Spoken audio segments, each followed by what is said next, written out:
Assalamualaikum warahmatullahi wabarakatuh. Selamat pagi dan salam sejahtera bagi kita.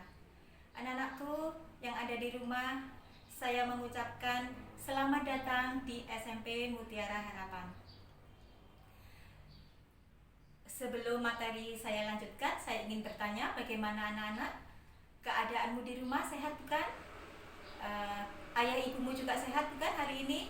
Saya berharap kalian bersama keluarga sehat ya. Di masa pandemi ini, MOS pertama sudah kalian ikuti ya. Kalian tidak usah ke sekolah, tetapi cukup di rumah saja ya untuk mengantisipasi kesehatan. Anak-anak, saya juga akan memperkenalkan diri saya. Saya bernama Ibu Muji Asmara yang biasanya dipanggil Bu As ya.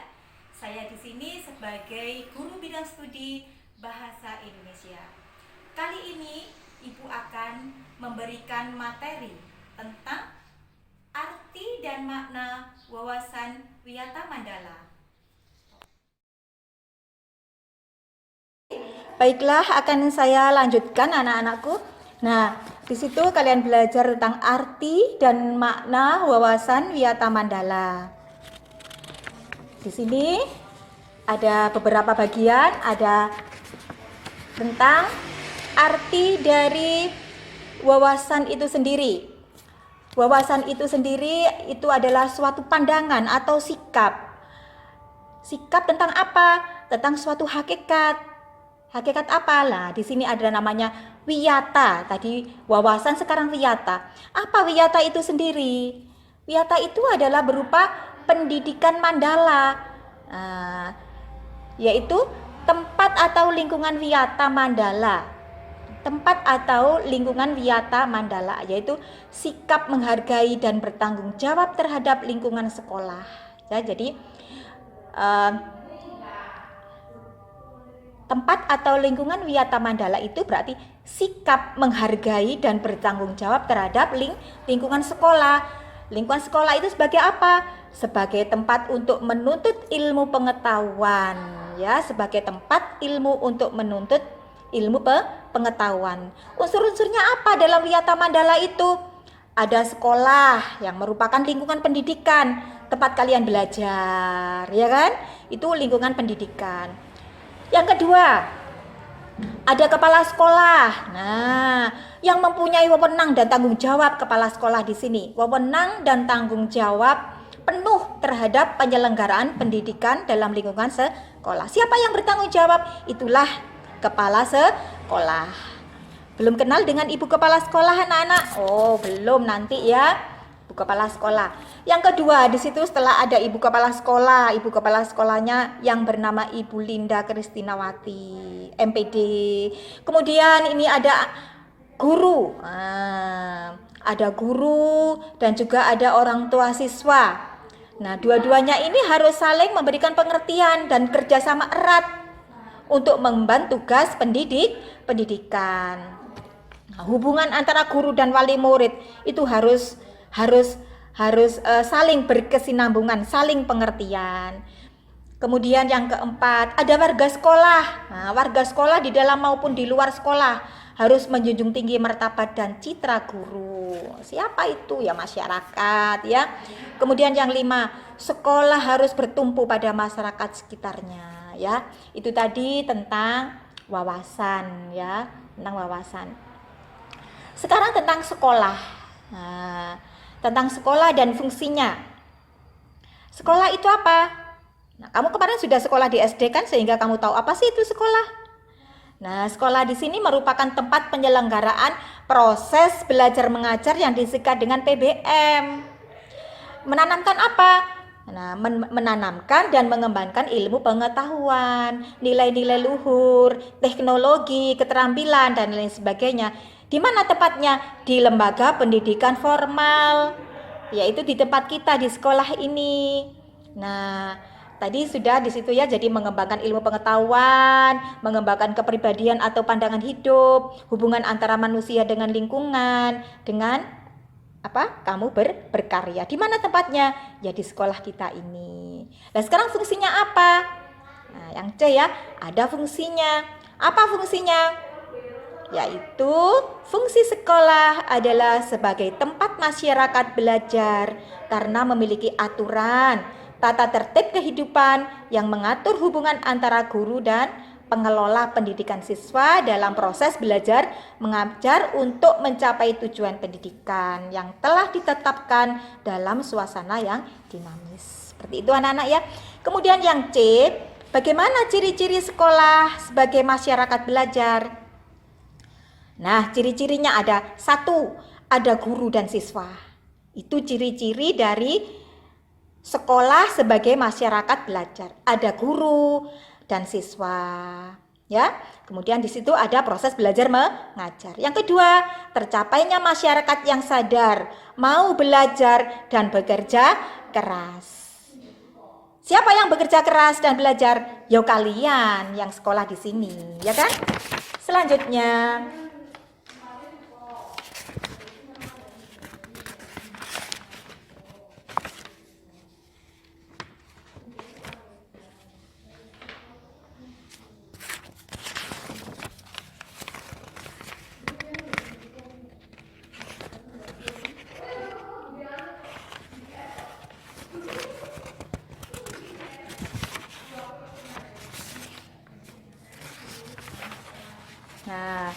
selanjutnya,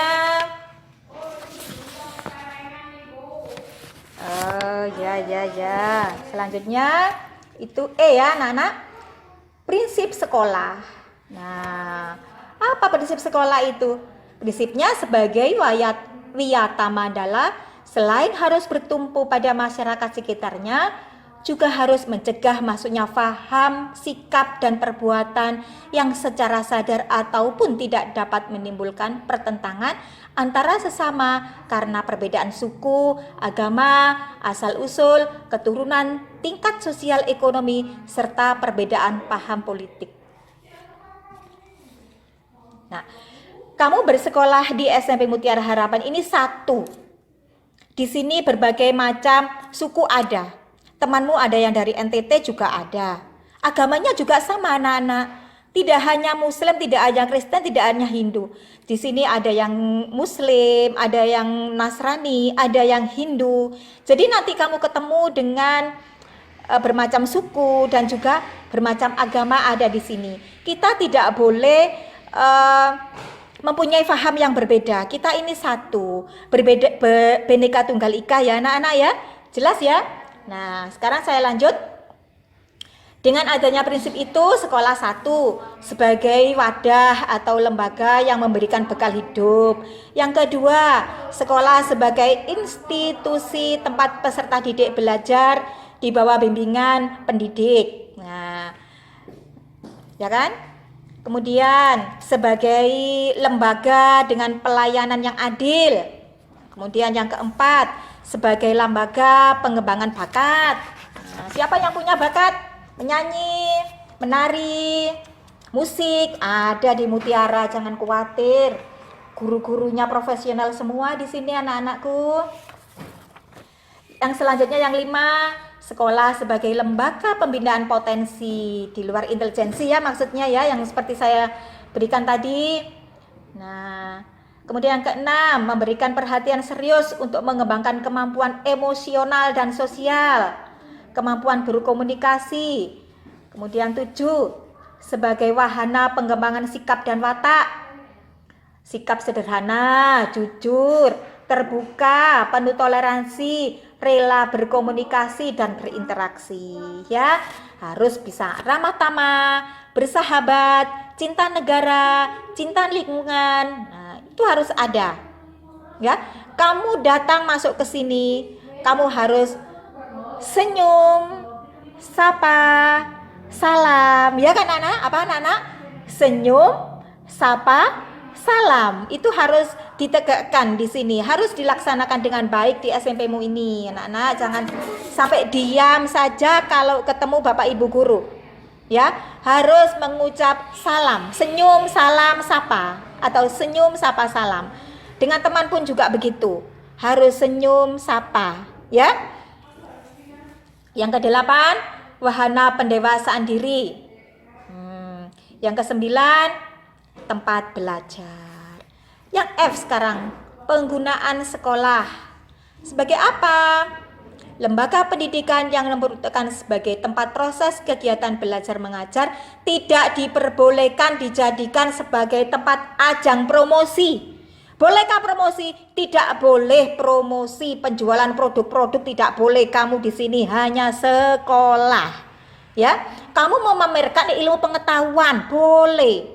Ya, memamerkan kepandaianmu berkarya itu yang ada di sini. Tidak boleh promosi tentang produk-produk perniagaan. 2, tidak boleh merokok. Nah, tidak boleh merokok, diingat-ingat. Merokok hanya digunakan oleh orang-orang yang tidak sekolah saja. Anak-anak yang sekolah di Mutiara Harapan tidak boleh merokok, diingat-ingat. Apalagi memberi temannya rokok, tidak boleh. Karena gurunya tidak ada yang merokok. Ibu-ibu guru, bapak guru itu tidak pernah kenal merokok. Berarti siswanya juga sama, tidak ada yang kenal. Jelas anak-anakku? Yang ketiga, penyebaran aliran sesat atau penyebar luasan aliran agama tertentu yang bertentangan dengan undang-undang.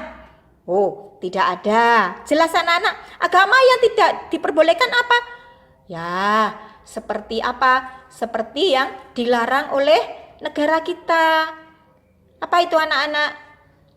Ya, agama-agama yang tidak dikenal Tuhan, tidak pernah kenal Tuhannya, itu yang tidak boleh, ya. Propaganda politik atau kampanye. Kamu tahu kampanye? Partai-partai itu loh anak-anak, tidak boleh kamu mengkampanyekan partai, golongan politik tidak boleh, tidak ada di sini. Jelas? Syuting film, sinetron tanpa seizin pemerintah daerah. Boleh, siapa yang tidak boleh main sinetron, tapi harus izin ke pemerintahan daerah. Jelas anak-anakku? Jelas? Yang keenam, yaitu kegiatan-kegiatan yang dapat menimbulkan kerusakan, perpecahan, dan perselisihan sehingga menjadikan suasana sekolah tidak kondusif. Nah, berarti nggak boleh gelut ya? Tidak boleh. Nggak boleh gelut, kita harus saling menyayangi sesama, ya. Tidak boleh. Boleh nggak bullying temannya? Tidak boleh, apalagi menyebut-nyebut nama orang tua. Tidak boleh, karena orang tua sudah bersusah payah menyekolahkan kalian ke sini. Oh, bangga sekolah di Mutiara Harapan, uang berapapun diberikan untuk biaya di sini. Nah, makanya tidak boleh. Kalau sampai ada masalah dengan teman, menyebut-nyebut nama orang tua, dosa besar. Jelas? Tidak boleh. Jangan sampai ada kalimat menyebut nama orang tua di saat kamu berselisih dengan teman. Awas kalau sampai dengar, tidak boleh pulang. Ya, jaga sekolah sampai malam, sampai pagi. Jelas? Selanjutnya. Oke, sekarang. Penataan Wiyata Mandala dalam upaya ketahanan sekolah. Nah, 1, ketahanan sekolah lebih menitik beratkan pada upaya-upaya yang bersifat preventif, ya. Yang kedua, menjadikan sekolah sesuai dengan tujuan dan fungsinya. Tadi sudah ya, tujuan dan fungsinya sudah saya jelaskan di depan. Nah, langkah-langkahnya seperti apa? Meningkatkan koordinasi, melaksanakan tata tertib, ya. Melakukan koordinasi dengan komite, mengadakan penyuluhan bagi orang tua, mengadakan penyuluhan dan pembinaan, ya, pembinaan dan pengembangan keimanan, pengembangan logika dan lain sebagainya, ya.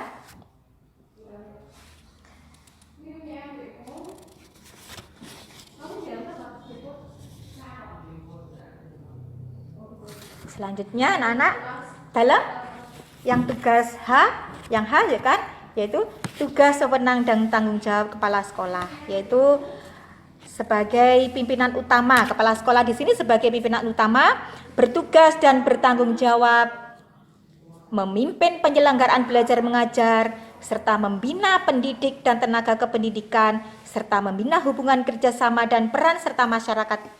Ya, itu adalah tugas kepala sekolah. Ya.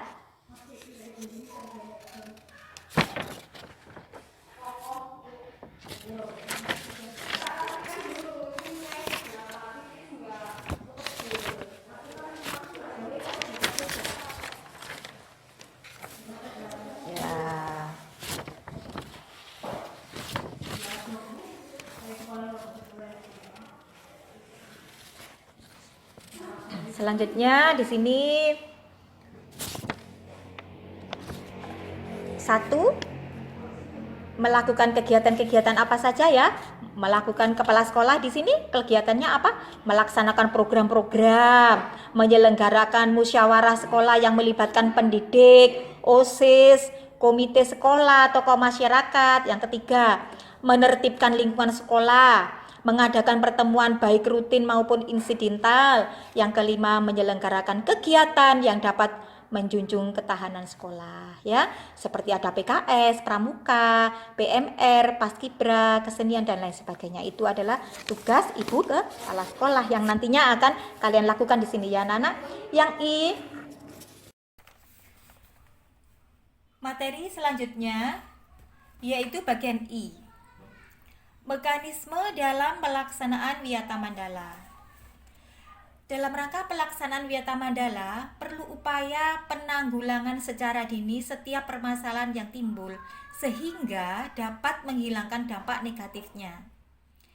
Yaitu dilaksanakan secara terpadu. Apa tahapnya? Nah, ada 2.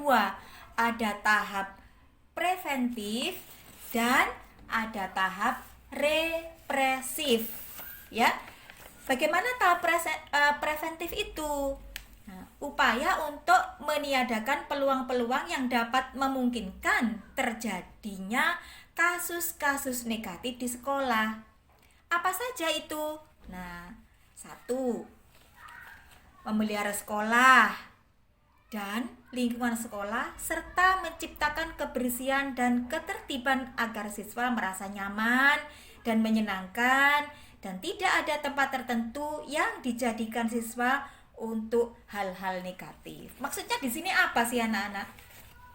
Memelihara sekolah dan lingkungan sekolah itu maksudnya seperti apa? Nah, maksudnya 1, kalian tidak boleh ngumpet-ngumpet merokok. Itu tidak boleh. Ya, kalian setelah makan dan minum tidak boleh membuang sampah sembarangan. Kalau ingin istirahat di luar, tidak boleh istirahat di dalam kelas. Kelas juga tidak boleh dipakai untuk makan dan minum. Mengapa? Tadi, memelihara sekolah, memelihara lingkungan sekolah. Boleh nggak buang sampah sembarangan? Ya tidak boleh, ya kan? Itu termasuk kasus-kasus negatif. Kasus negatif lainnya apa tadi? Yang memelihara lingkungan sekolah? Tentang apa? Nah, tentang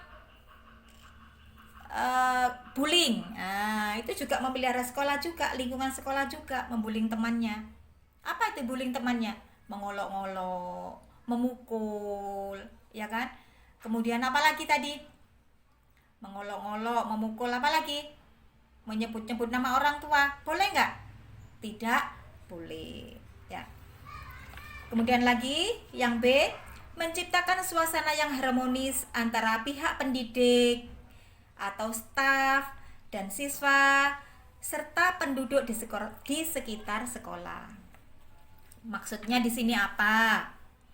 Nah, kalian harus bisa berkomunikasi dengan baik dengan mereka, dengan guru, dengan staf. Staf itu siapa?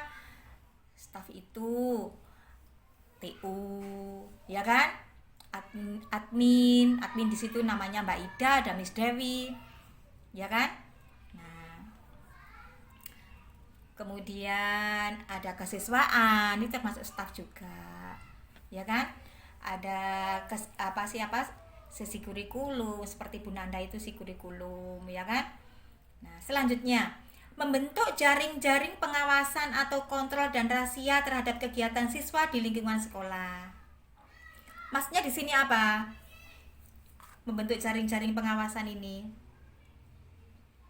Ya, membuat jaring-jaring pengawasan seperti ini. Anak-anak di sekolah itu ada tatip. Apa itu tatip? Tata tertib. Nah, ada tata tertib sekolah di sekolah ini. Yang mengontrol kalian itu. Ada juga BP, juga mengontrol kalian. Siapa saja yang sering bolos, siapa saja yang sering membuat kesalahan-kesalahan, yang tidak selalu tidak mengerjakan PR, ya kan? kemudian suka mengolok-ngolok temannya tadi.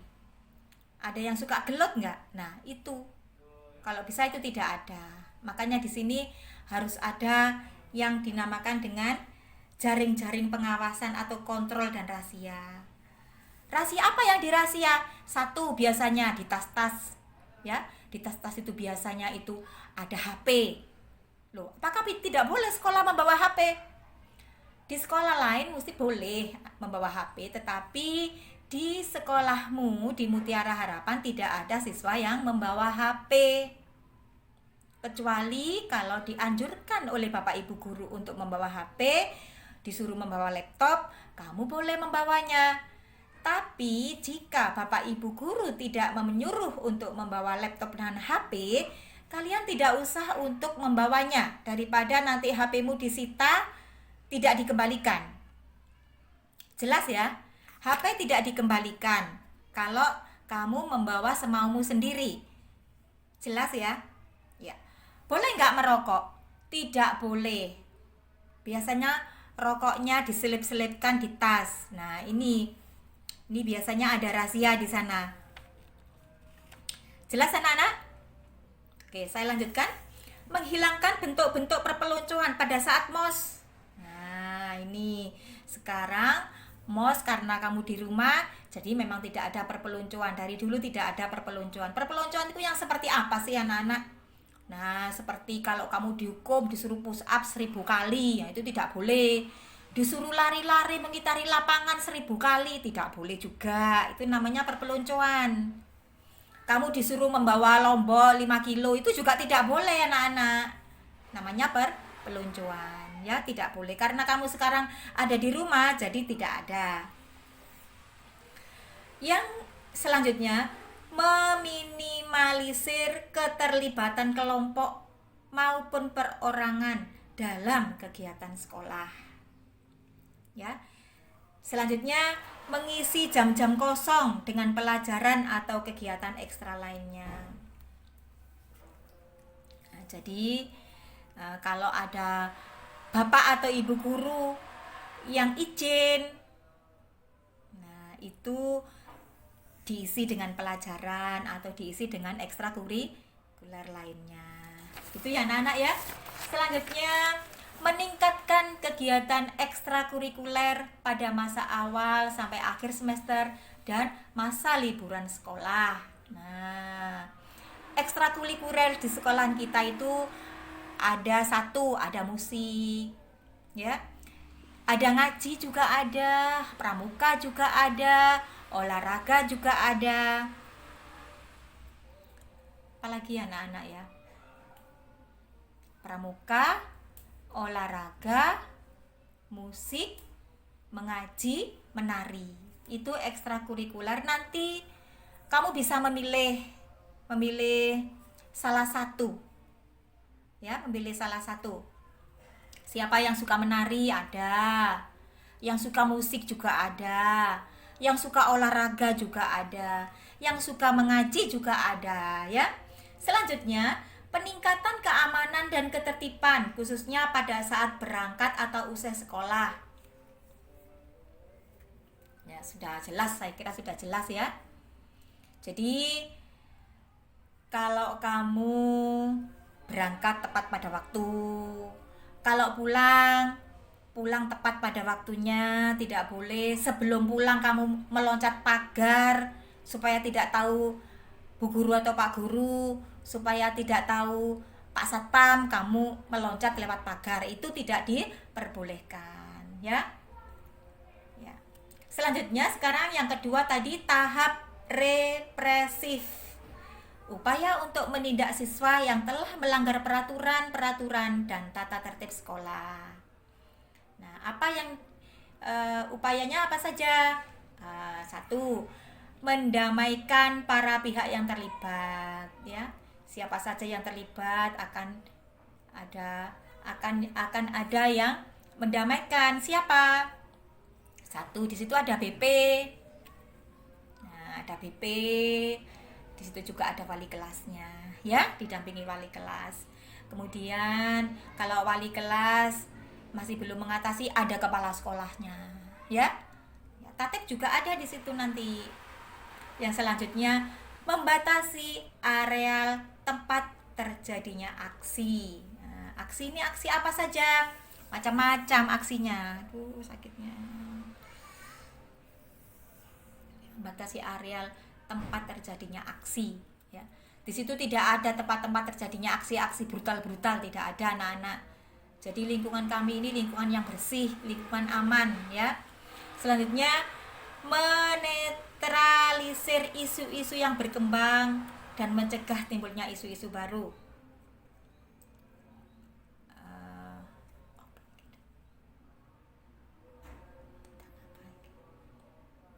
Saya lanjutkan saja ya. Berkoordinasi dengan pihak keamanan apabila terdapat pihak luar sekolah yang melanggar keamanan, ketertiban, dan perbuatan kriminalitas di lingkungan sekolah. Jadi sekolahan kami bekerja sama dengan kepolisian, ya. Jika ada pihak-pihak atau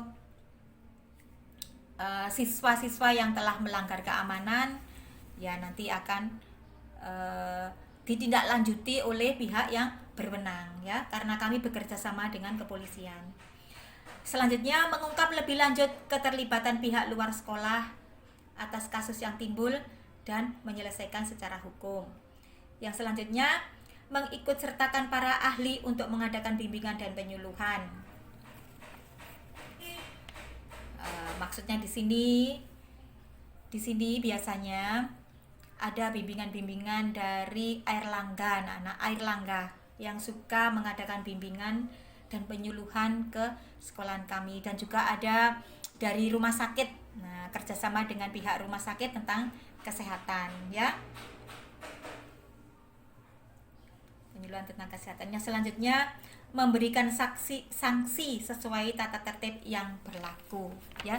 Jadi siapapun yang melanggar itu nanti ada sanksinya, ya. Ada poin-poinnya, pelanggaran-pelanggaran, ya. Siapa saja yang suka melanggar itu terkena poin. Nanti kalau poinnya dikumpulkan, kalau sudah banyak, ya sudah, ingin sekolah kemana tinggal memilih saja. Itu anak-anak yang bisa saya sampaikan. Mudah-mudahan apa yang saya sampaikan bisa bermanfaat, ya, dan ada hikmah di balik semua itu. Saya akhiri. Assalamualaikum warahmatullahi wabarakatuh.